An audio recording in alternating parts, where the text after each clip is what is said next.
आज हम जानकारी लेने वाले हैं नसों का ब्लॉकेज होना, हार्ट में दिक्कत होना।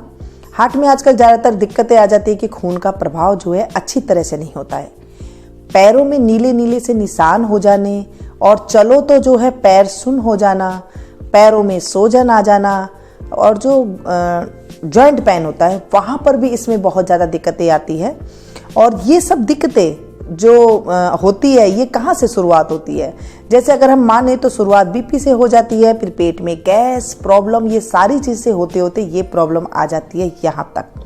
हम वो पहली वाली बात ना करके अब हम बात करेंगे कि इन बीमारियों से हम कैसे दूर हों। जब ज़्यादा सब चीज़ें हो जाती है और साथ में शुगर भी हो तो बहुत ज़्यादा दिक्कत आती है।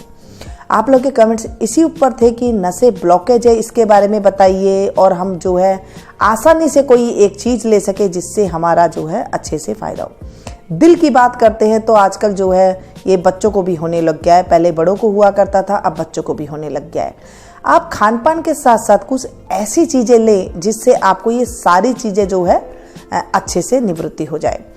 घबराहट होना, जी घबराना, सर का दुखना, कई बार इन चीज़ों के होते होते बुखार भी हो जाता है। देखिए, एक चीज़ से कई चीज़ें ख़त्म होती है। जब आप किसी भी चीज़ को एक चीज़ को लेते हैं तो उसे थोड़े दिन के लिए यानी कि 2 से 4 दिन आप लेकर के देखिए। अगर आपको कोई भी हराहट नहीं हो रही है तो आप उसे रेगुलर 7 दिन के लिए ले सकते हैं, उसके बाद आप बंद कर सकते हैं। वैसे तो कहीं से आप जब देसी नुस्खा वगैरह लेकर के आते हैं तो उनकी एक क्वांटिटी होती है कि आपको इतने दिन तक लेनी है या फिर 1 बोतल लेनी है। जब आप घर में लेने लग जाते हैं कहीं से देख सुन के तो ज़्यादा मात्रा में लेने लग जाते हैं। आपको ध्यान नहीं रहता है कि हम ज़्यादा मात्रा में ले रहे हैं तो इसका नुकसान भी हो जाता है। घरेलू चीज़ों का भी नुकसान होता है, उसकी भी हमें सावधानी रखनी चाहिए। जैसे घबराहट होना, जी मिचलाना, उल्टी आना, ये सब चीज़ें होने लग जाती है। सबके शरीर में अलग अलग होती है, जैसे वात है, कफ है, पित्त है, ये सब चीज़ें नापी जाती है।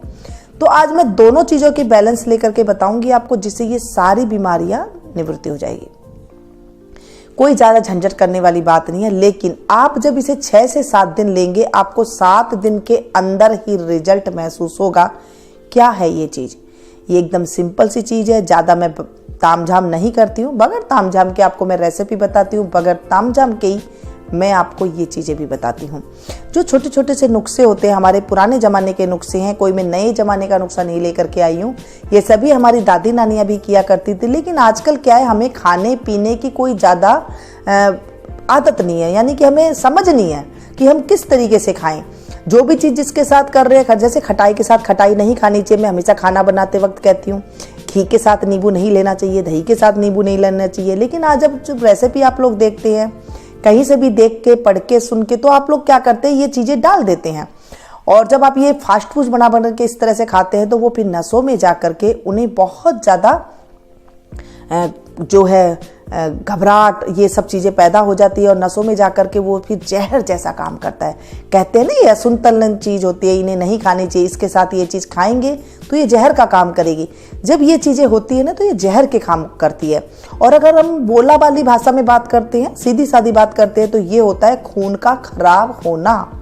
अगर हम सीधी सादी बात कर लेंगे खून का खराब होना तो आप कहेंगे कैसे खून खराब होता है? ऐसे ही खराब होता है जब आप कोई अपोजिट चीज़ें खाते हैं। जैसे खीरा और ककड़ी एक साथ नहीं खानी चाहिए, मैंने आप लोग के साथ शेयर करती हूँ ना ये सारी बातें।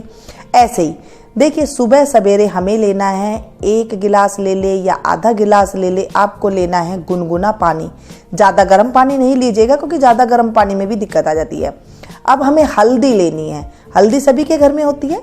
1/4 चम्मच, ध्यान रखिएगा, ये चाय का चम्मच 1/4 चम्मच लेना है, ज़्यादा नहीं लेना है। कहीं आप लोग सोचे कि हल्दी हम ज़्यादा ले लेंगे तो जल्दी से ठीक हो जाएंगे, नहीं। ये भी एक मेडिसिन बन जाती है। इसे जब आप लेते हैं ना तो उसकी क्वांटिटी का पता होना चाहिए। आजकल कई लोग कहते हैं कि हल्दी पियो और गोरे हो जाओ।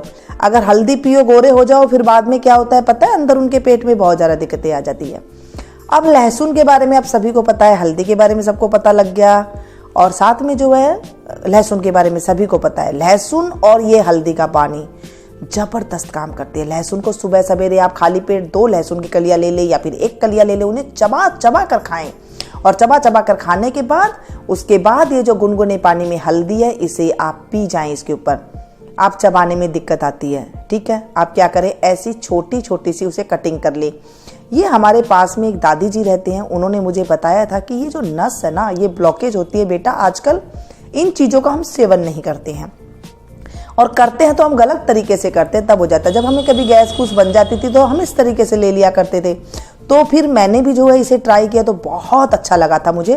तब आप लोगों के कमेंट्स आए तो मैंने सोचा चलिए आप लोग के साथ में शेयर करती हूँ। बहुत अच्छी चीज़ें हैं, आप 7 दिन लेंगे ना आपको फ़र्क महसूस होने लग जाएगा। हर एक को ये लेना चाहिए, और ज़्यादा मात्रा में नहीं ले। जैसे मैंने कहा कि हल्दी अगर ज़्यादा मात्रा में आप ले लेंगे तो घबराहट पैदा हो जाएगी।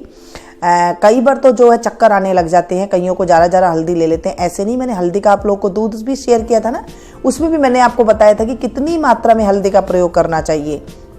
ये एंटीसेप्टिक तो है, मानते हैं, कीटाणुनाशक है ये भी मानते हैं। ये जो जम्स होते हैं, जो छोटे छोटे से जम्स जो गले वगैरह में हो जाते हैं, उन्हें भी ये साफ करती है।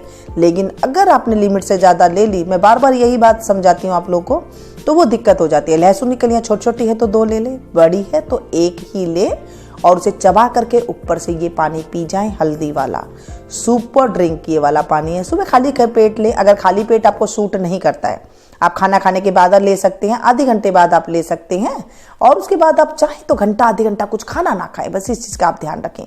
जब आप ये ले लेते हैं 2 लहसुन की कली और 1 गिलास आधा गिलास ये हल्दी का पानी गुनगुना, तो आपने ठंडे पानी में नहीं बनाना है, इस चीज़ का आपने ध्यान रखना है। ठंडे पानी में बनाएंगे तो भी आपको दिक्कत आएगी। अब सर्दी के मौसम में तो आप आराम से ले सकते हैं, गर्मी के मौसम में आप थोड़ा ठंडा पानी करके ले सकते हैं, लेकिन सर्दी के मौसम में थोड़ा आप गुनगुना लें, ताकि जो नसें हैं उनको खोलने में बहुत आसानी रहे। ये 2 लहसुन की कलियां और ये जो हल्दी का पानी कितना आपको इफेक्ट करा, ये जरूर आप मुझे बताइएगा, कमेंट्स में बताइएगा आपको कितना फ़ायदा दिया। हाँ, अगर ये लगता है कि आपको ये फ़ायदेमंद है और सर्दी के मौसम में बहुत ज़्यादा ये प्रॉब्लम आ रही है, और तो आप इसे ज़्यादा से ज़्यादा अपनों के साथ शेयर कीजिएगा ताकि उनको भी लाभ मिल सके। ठीक है, इससे जो है अगर आप ज़्यादा मात्रा में ले लेंगे तो जैसे मैंने कहा कि घबराहट हो सकती है, तो आप वहीं रोक दें। अगर एक दिन में आपको लगता है कि कुछ सरसराहट होने लगी है, आपको लहसुन सूट नहीं किया है, कईयों को लहसुन सूट नहीं करता है, कईयों को हल्दी का पानी सूट नहीं करता है, तो आप एक दिन में रोक दें, ऐसे कुछ नहीं होएगा। बस खाली ये है कि आपको वो सूट नहीं करा है तो आप कम मात्रा में लेने की कोशिश करें, बिल्कुल कम मात्रा में। फिर आप खाली पेट ना ले, खाना खाने के बाद ले सकते हैं, कोई दिक्कत नहीं है। दिन में आप 1 टाइम ले, आपका हार्ट अच्छा रहेगा, आपके पैरों में जितनी प्रॉब्लम है ये दूर हो जाएगी। और जो गठिया वगैरह हो जाते हैं ना, जैसे जॉइंट्स पेन वगैरह हो जाते हैं, उसमें भी ये बहुत फायदेमंद होता है। जिनको चलने में दिक्कत आती है, यानी कि नसें ब्लॉकेज हो जाती है ना, तभी तो चलने में दिक्कत आती है, वो भी जो है दूर हो जाएगी। नेल्स आपके खराब हो जाते हैं तो भी आप ये इसके अंदर बहुत ज़्यादा फायदेमंद है। आपको पता है ना, लहसुन के अंदर भी काफ़ी अच्छी मात्रा में जो है प्रोटीन्स होते हैं, और जो है लहसुन जो है बीपी को भी कंट्रोल करता है। हल्दी जो है ये भी बीपी को, लेकिन हाई बीपी हो तो उसमें जो है थोड़ा सा ध्यान से आप देख लीजिएगा, क्योंकि ये ज़्यादा मात्रा में लेने पर और भी ज़्यादा हो सकती है। हाई बीपी वाले को थोड़ा सा कम मात्रा में लीजिएगा। जैसे छोटी सी 1 लहसुन की कली ले ली, और साथ में जो है थोड़ी सी 1 चुटकी मात्रा आप हल्दी की ले सकते हैं। अच्छी लग रही है ना वीडियो तो एक लाइक जरूर दीजिएगा, इससे मुझे मोटिवेशन मिलता है और मुझे ये भी पता लगता है कि आप लोगों को मेरी वीडियो पसंद आ रही है। मिलती हूँ फिर से एक ऐसी ही नई रेसिपी के साथ और एक नई जानकारी के साथ, नई एक टिप्स के साथ। तब तक आप लोग देखते रहिए मुक्ता किचन। Thank you.